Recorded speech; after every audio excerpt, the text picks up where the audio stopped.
ಅಂತಾರಾಷ್ಟ್ರೀಯ ಯೋಗ ದಿನಾಚರಣೆ ಹಿನ್ನೆಲೆಯಲ್ಲಿ ಚಿತ್ರದುರ್ಗ ನಗರದ ಐತಿಹಾಸಿಕ ಸುಪ್ರಸಿದ್ಧ ಕೋಟೆಯಲ್ಲಿ ಯೋಗ ದಿನಾಚರಣೆ ಆಚರಣೆ ಮಾಡಲಾಯಿತು. ಯೋಗಾಭ್ಯಾಸದಲ್ಲಿ ಜಿಲ್ಲೆಯ ವಿವಿಧ ಭಾಗಗಳಿಂದ ಬಂದ ಶಾಲಾ ಕಾಲೇಜು ವಿದ್ಯಾರ್ಥಿಗಳು ಪಾಲ್ಗೊಂಡು ಯೋಗಾಭ್ಯಾಸ ಮಾಡಿದರು. ಇನ್ನು ಯೋಗ ದಿನಾಚರಣೆಯಲ್ಲಿ ಆರೋಗ್ಯಾಧಿಕಾರಿಗಳು, ಜಿಲ್ಲಾ ವರಿಷ್ಠಾಧಿಕಾರಿಗಳು ವಿದ್ಯಾರ್ಥಿಗಳಿಗೆ ಯೋಗ ಮಾಡಿಸುವುದರ ಮೂಲಕ ಜಾಗೃತಿ ಮೂಡಿಸಿದರು. ಶಿಬಿರದಲ್ಲಿ ಕೋಟೆಯ ಗೈಡ್ ಆದ ಬಸವರಾಜ್ರವರು ಕೂಡ ಹಾಜರಿದ್ದರು. ವರದಿ ವಸೀಕ್ ಅಹಮದ್, ಎಬಿ ನ್ಯೂಸ್ ಕನ್ನಡ, ಚಿತ್ರದುರ್ಗ.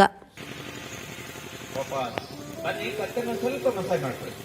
ಕಾರ್ಯಕ್ರಮವನ್ನು ಆಯೋಜನೆ ಮಾಡಿರೋದು ನಿಜವಾಗ್ಲೂ ಸಂತೋಷದಾಯಕ. ಇಲಾಖೆಯ ಎಲ್ಲ ಅಧಿಕಾರಿಗಳಿಗೂ ನಾನು ಅಭಿನಂದನೆಗಳನ್ನ ಸಲ್ಲಿಸ್ತಾ ಇದ್ದೇನೆ.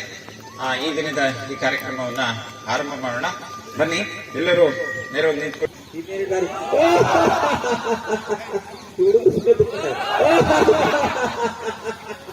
ಕೊನೆಯ ಬಾರಿ ಚಲೋ ಭಾರತ್ ಮಾತಾ ಕಿ. ಬಿಡ್ತಾ ಹಿಂದೆ ಕೈ ಕೊಯ್ತಾ ಬಿಡ್ತಾ